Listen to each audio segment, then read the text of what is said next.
家好，欢迎收看福气女咧，強榮哦，今屆醫療單元，然後大家來講木柱哦，因為發現啊，呢啲年紀人類嚟睇吼啊，喺歲月慢慢行過，發覺到木柱吼，慢慢有到問題啊，比如像係老化嘅問題啊，其他嘅問題，基本上好好來分享一種嘅知識吼，強榮來分享嘅係呢個下位先生。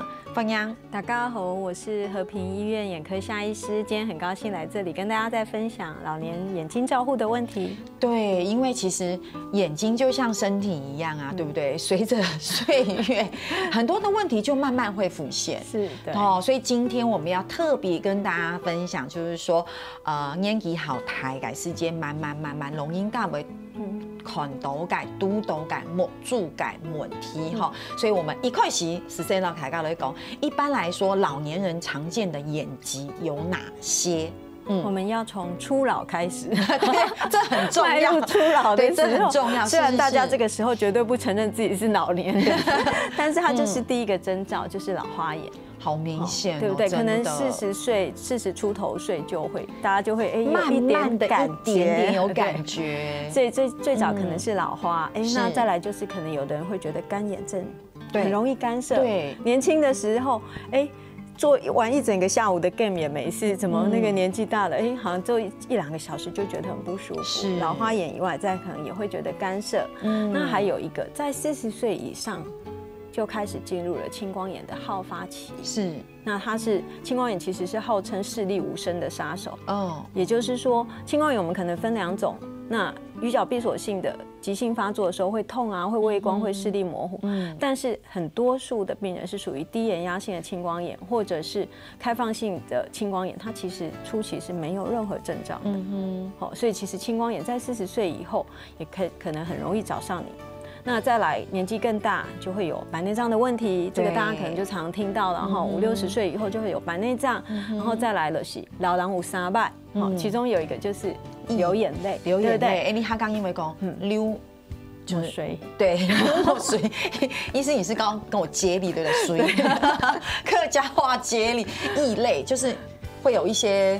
對，常常覺得淚汪汪的吼。對，以前我們覺得水汪汪的大眼睛可能很漂亮，但是到老人家那個異類，他可能會覺得視線會遮擋，然後又常常要擦，也有社交上的問題。老是在別人面前擦眼淚，這到底是怎麼回事？是。那再來就是大家更常聽到，大家都很害怕的老年性黃斑部病變。真的，這個我聽了也很害怕，因為以前對黃斑部病變沒有什麼概念的時候，只是覺得它是一種疾病。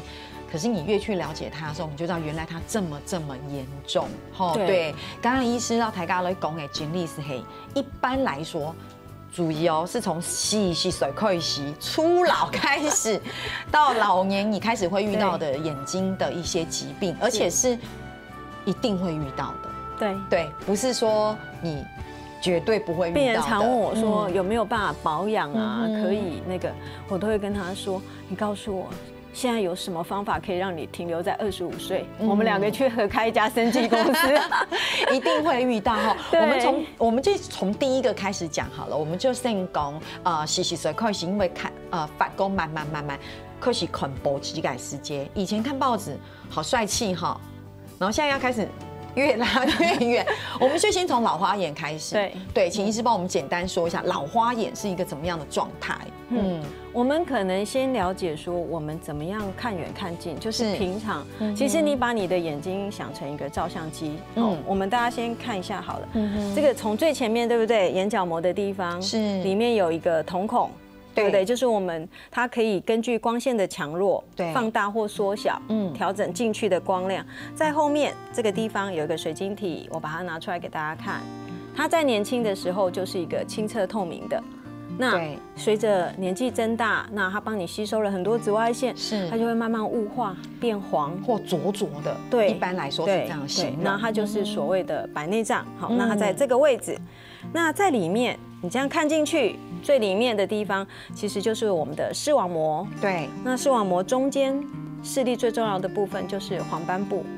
那黄斑部只有一个小小的区域，可是大概我们90%的视力要靠这个地方，所以它非常非常的重要。对，好，所以这个就是很基础的眼睛构造。对，是。那我们刚刚要谈到老花眼为什么会老化？对，我们刚说你的眼睛像一个照相机，对不对？对，影像进来，然后投射。可是问题从无限远到无限近，对，小朋友都有办法。对，因为它那个变焦的距离很长。对，大家有用过变焦相机，那等到当你变老花的时候，就是你这个能力在退化、减弱，甚至可能没有，它就没有办法变焦，你就变成定焦的眼镜。对，所以那就变成说，你可能照你眼睛原来的度数，比如说，有人说他近视就不会老花，其实不是的。对，很多人都会说，对，因为你现在有近视，所以你近视的时候是你远的地方看不到啊，老花我们一般会觉得是近的地方看不到，是，所以一定要抬高为讲，因为你有近视感眼影，所以你以后可能老花不会那么严重啊，还有你们讲你比较不会老花，对，其实不是这样子，其实不是的哈，是就是说我们刚有讲到说我们的眼睛调整，为什么你可以看远看近？这个是水晶体。那旁边有接着它的悬韧带跟睫状肌，对。那这个地方就是我们说会放大缩小的瞳孔，对。那我们在平常看远的时候是下面这个图，我的睫状肌放松，悬韧带拉紧，它们两个是相反的，对。就是我的睫状肌收缩的时候，我的这个悬韧带就会放松，对。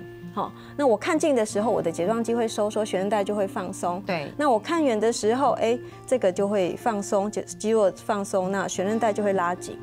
那大家有没有发现水晶体的形状不一样？对，不一样。对，那你的晶体可能厚度会变，那就像我们的凸透镜，你的镜片的你度数不一样的时候，它这个厚薄是不一样的，对，所以它等于就可以改变你聚焦的位置。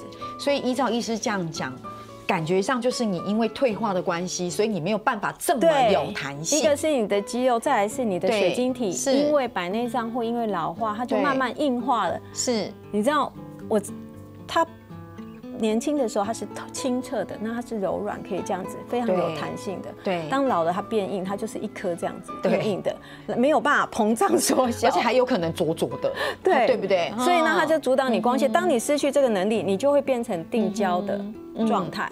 所以你假设我们近视本来300度的人，对，那近视300看远不清楚，可是我们有所谓的明视距离，近视300度的明视距离大概在30-40公分左右，所以是不是眼镜拿下来刚好？对，所以它其实是刚好抵消，是他的眼睛当不做任何调节的时候，它的睫状肌水晶体不做任何调节的时候，它就是刚好在30-40公分会看清楚，所以它远的是看不清楚，所以他就会觉得，它没有老花，因为他只要眼镜拿掉。所以其实不是，因为他等于是没有做矫正，他原本允许上巴图，那莫讲那可以说你嘟嘟或用款，你就觉得好像是蛮刚好的。对，可事实上不代表。不是大家讲的，就因为我近视，所以我没有老花。没有，不是。对，所以如果他戴上他的那个近视眼镜，他近的还是看不到。没错，很多因为近视眼镜是这样，系讲你有近视，你莫给人戴呢，如果你还是有老花，那不去看也直接去戴呢近视眼镜哦，他也是要这样。对，没错。其实这就是你有老花眼，对，所以这是一定会渐渐产生，只是。严重与否，或者是你是40岁开始，还是你是45岁？对，这个当然跟体质有点关系。就像你白头发什么时候出来？对，有人很早，有人可能很晚。是。好，所以其实你讲近视改世界的戴，近视改莫讲，其实老花要戴眼镜的。是因为需要辅助，你生活上有需求。当你的眼睛没有办法自动调节的时候，那你就是靠眼镜帮你去调这个距离。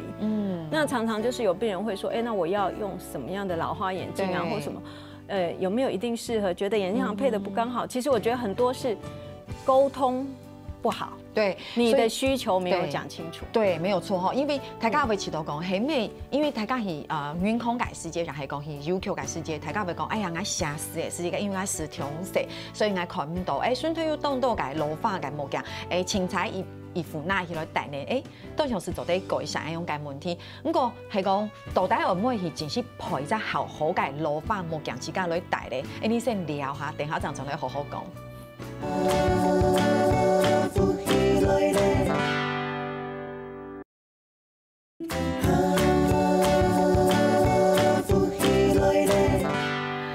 常都线上来到节目地图，然后大家来分享吼。你讲印度佬咧，无主嘅问题听说是没有吼。你上团节目讲到系老花眼，简单来讲，我们其实讲到了解，就是其实还是可以好好的去配一副老花眼镜。对不对？病人常会说：“那我不要戴可不可以？”其实不要戴就是你不方便，没有不可以。对。那可是它戴不戴度数都会增加，因为你会越来越老，它就会越来越多。当然它不是一个无限制的增加，它一开始几年都会一直增加，那到一定的期限它就停住了。听完之后好悲伤哦，所以我觉得你不用忍在你的不方便，那只是说配镜很重要的一件事情，要跟你的帮你配镜的，不管是眼镜行还是医师讲清楚，你的需求在哪里？比如说你觉得平常可以，只是你比如说还是很多人会有阅读习惯，对，比如说你是有阅读习惯的人，你是要看书、看电脑，那每个人看书的距离不一样，有人习惯抱着拿这样，有人习惯抱着拿这样子。对，很重要的是你要看清楚哪一个距离范围的，因为我们已经讲过，你已经没有办法自动这样调整，对不对？所以那眼镜它是有极限的，它只能拉到一定范围清楚，所以你要看书可能跟看电脑的是不一样，那你要讲清楚，不然就会很容易配出你觉得不合适的。没错，因为很多人去配完之后会觉得，我戴起来不舒服，对，而且我看起来眼睛好累，对，那可能就是没有这么适合。对，其实真的可以分享，光配眼镜这边其实好多东西可以分享哈。对，不过我们赶快来进入下一个主题。其实除了老花眼，你讲初老开始会看到嘅老花眼嘅问题，是天然，你讲好老嘅时间，大家都知道白内障的问题。对，因为这个问题的症状很明显。然后或者是大家常常会讨论说要不要做怎么样的治疗，所以我们请医师好好来讲一下白内障。应该是说白内障，我都每次跟病人说，你会老就会得到，所以只是早或晚的问题。那因为大家都会有，它就会变成老人家里面一个共通的话题。对，而且很重要的是白内障，因为现在药物没有办法把它治好。因为它是老化嘛，我们没有办法逆转让你变年轻，所以它就没办法被治好。那它最终极的方式，其实目前是手术。哇，讲到手术，大家就紧张了，老人家就会紧张，会一定要多方打听、多方交流，所以它就是会在老人家里面是一个很常见的话题。而且白内障，因为它是渐进式的，我们刚刚有说过，它是水晶体慢慢的雾化、慢慢的老化。对，那就像你的镜片好了，大家如果有戴眼镜就有印象，一两条刮痕的时候，看东西不会有什么影响，那可能整个都雾掉、花掉的时候，你视力就会不一样。那因为它是一个渐进式，所以它即使你一开始有老花眼，有白内障，它不见得影响你的视力。所以有时候病人会很紧张，跑来说：“我去哪里看？他跟我说我有白内障。”那我会跟病人说：“你不用紧张，就像你有白头发，我有看到你有几根白头发，我就可以说，你有白头发了。对。可是这个时候你会染吗？不会嘛，你可能会到它一定的量的时候，你才会觉得影响到外观去处理。其实白内障，你把它这样想就很容易理解。是，我可以看到它有一点点雾化，我就跟你说你有白内障。对。但是也许它到会影响你的视力，需要处理的时候还非常久，是因为它是一个很缓慢渐进的过程。当然，如果你有一些糖尿病啊，或是其他的慢性病，比如说它必须要服用一些特殊的类固醇啊，或某一些药物，它可能会加速这个白内障的进行。是。那你可能就会提早需要做这个手术。还有台湾近视的人口非常多，对。那高度近视常常会诱发，就常常会发现这些病人会有早发性的白内障。就是他可能很年轻，30几岁就可以开始出现这个白内障。那他可能，而且这个一开始他会跟老年性的白内障有一点点不一样，他可能初期会造成近视急速的增加，近视度数不断的增加，不断的增加，可能本来1000度的可以一直往上跳到2000度。医师，你这样讲我真的很紧张我觉得我听完之后心都很不安定的感觉。大部分的人是没有高度近视的，所以这个部分可能可以不用那么担心。就是对于高度近视的族群，他们可能会有这样子的问题，那他的白内障会提早出现。对，而且它的进展是比较快速。但是如果一般老年性的白内障，你可能50几岁、60岁就听到医生跟你说你有白内障，你可能到60岁、70岁才会需要做手术，是，因为它就是慢慢的雾化。是，那这个程度是很渐进、很缓慢。那跟你其他身体的状况或有没有其他的疾病，对，有没有在服用特殊药物，都会有一点关系。那如果我们问说，你去看医生的这些线上让你讲，你可能有白内障的问题，是从线上讲，其实蛮可惜的，因为讲一开始是非常感央丑。那我们到底应该要怎么样去面对也好，或是处理，还是就是等待？等待等到机动央虫改时间线上讲，没有修饰咯。对不对？等待听起来好无奈。对，就是我们可以怎么样？因为听起来它就是第一个，它是我们刚刚都说了，除非它是一些特殊疾病或是药物引起的并发症，或者是外伤性的白内障，那这个就不是一般的问题。绝大多数的都是老化，对不对？对，它既然是一个老化，那大家其实延缓老化是一个很夯的话题，对不对？就像我们之前可能有提过，你防晒很重要，因为紫外线是一个让老化比较快速的造成老化主要的原因，所以其实我们有时候都会建议病人说，那你户外活动的时候还是尽量戴太阳眼镜，而且其实很多老人家他因为白内障里面，那白内障其实有很多，它长的位置啊跟形态会有一点点不一样，有的人会比较容易畏光，就他初期可能会有一些畏光的问题。对，那其实有一些偏光性的太阳眼镜对他们也是有帮忙的。是，对，那它可以让它比较舒服一点，那这个可以减缓白内障的进行。那如果有内科的疾病，一定要非常控制的非常好。那有一些食物可以有抗氧化的作用、抗老化的作用的时候，它也会有一点点帮忙。对，所以其实严格讲起来就是好好嘅保养，其实跟身体一样啦。我觉得就跟我们身体所有的器官一样，如果有一些问题，你就是尽量去延缓它变不好的时间。那是不是到了很严重的时候，那个手术就真的是一定要手术？目前因为白内障它没有药物可以逆转，那可能就是说，那有的病人说有啊，我从50几岁就点了那个白内障的药水，点到现在。那它其实大部分是一些营养剂，那只能说也许它可以帮助你延缓，但是它绝对不可能让你的白内障消失，或者是都完全不会再更严重。对。那当真的严重到什么程度的时候，就要做手术。是。那我常会跟病人说，其实你自己最知道啊。如果你觉得你现在这样的视力已经不够了，日常生活会觉得不方便，那其实就是考虑手术的时候。那当然健保局可能会建议，不希望大家就是很腐烂的去做手术，那他可能会建议说，希望视力可能掉到0.5以下，那才考虑手术。那我觉得这是可以给大家一个参考。那因为老人家可能我们还是会参考病人的生活形态，像以前我们在比较乡下地方执业的时候，老人家可能对手术是比较恐惧的，对。那他可能会撑到视力很差0.1，他才愿意接受手术。是。那可能在都会区，有的老人家还开车。对不对？对。那开车怎么可能到那样的视力？这样其实已经非常危险，所以他就会很早就做手术。是。对。那可能大家对手术就会有比较有那个害怕。那其实现在的手术方式已经跟以前很不一样，很进步。就是大家所谓的小伤口，免缝的小伤口，我们从眼角膜这个地方做一个0.2的切口，是。然后仪器探头伸进来，对，把你的白内障震碎。震碎清干净以后，那留下一个后囊，放我们的人工水晶体。这个就是人工水晶体放进去之后，这样手术就完成。所以现在病人就是在门诊做完，当天就可以回去，当天去，当天做完，当天就回去。对。那恢复呢？其实第2天。我们可能第1天大部分的，有的医生已经当天都不包扎了，是。那有的医生，大部分绝大多数当天还是会用纱布什么帮你盖起来，回去休息1个晚上。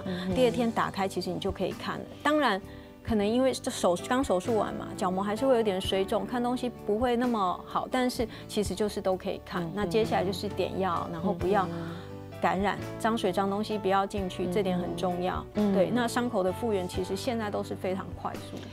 哇，听医师这样子讲起来，比我们想象中的简单，对不对？比以前简单，也没有我们想象中的这么的可怕，而且时间也很短，恢复也没有这么困难。好，不过是种线上讲的，了解些可你感应该细 Q 黑嘛，改运动应该我们紧动来，已經可能看唔到咧，我怎麼去做手術？因為有啲因為講哦，我係時產，我當事人係去做手術。其實我想到線上好好討論係當從了解，還有嘛個繼續分享，你聊下，等下就上來。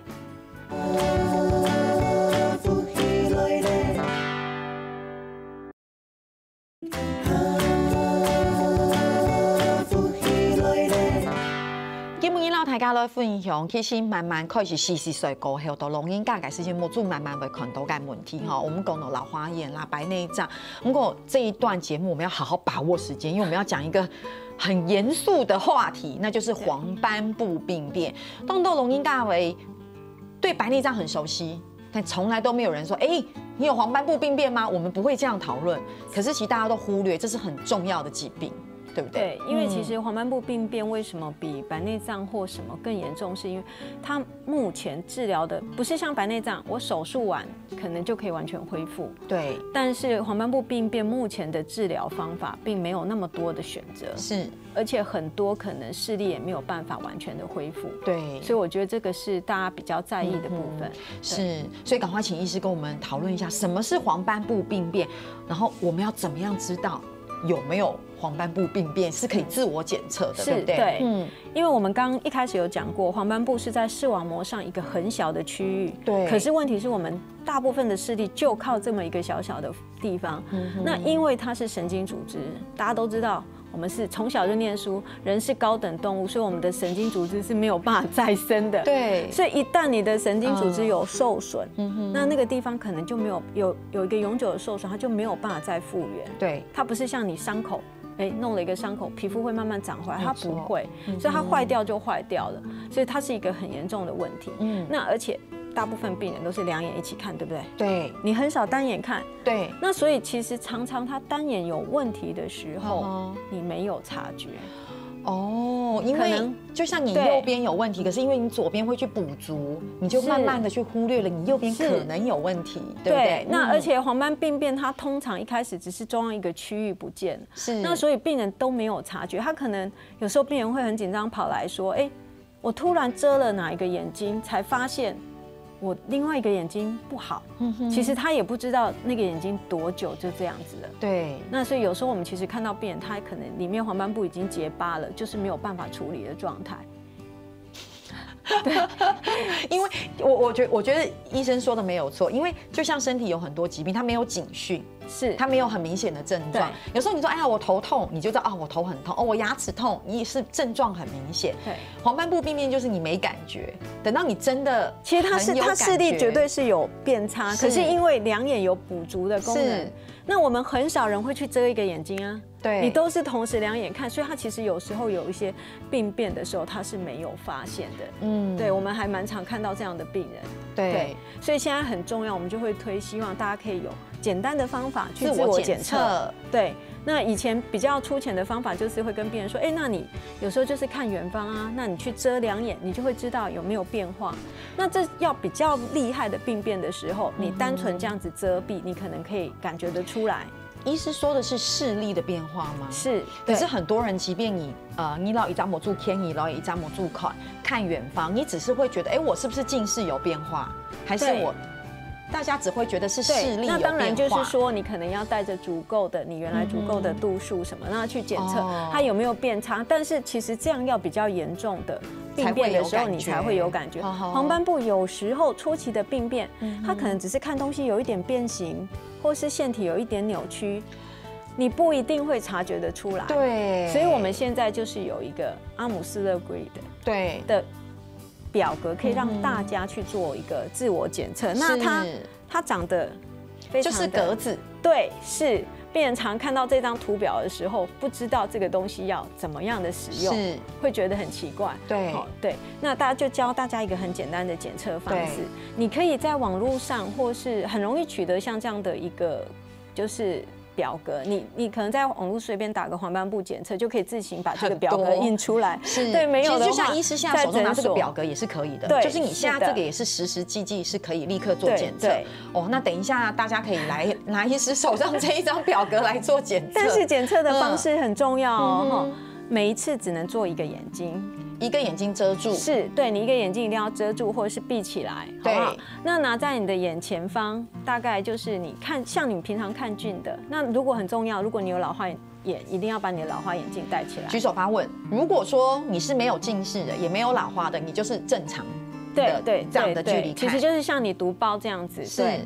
那你如果有老花眼，请务必把你的老花眼镜戴出来，戴起来，这样子检测才会准。那如果你是有近视眼的人，就戴你平常戴的近视眼镜。是啊，如果没有老花，那如果有近视，我们说过有老花，你还是要戴你矫测以后的，就是看近阅读用的眼镜。那如果说像有些近视是戴隐形眼镜的人，那就戴着隐形眼镜吗？隐形眼镜现在也有多焦点，可以给老花用的。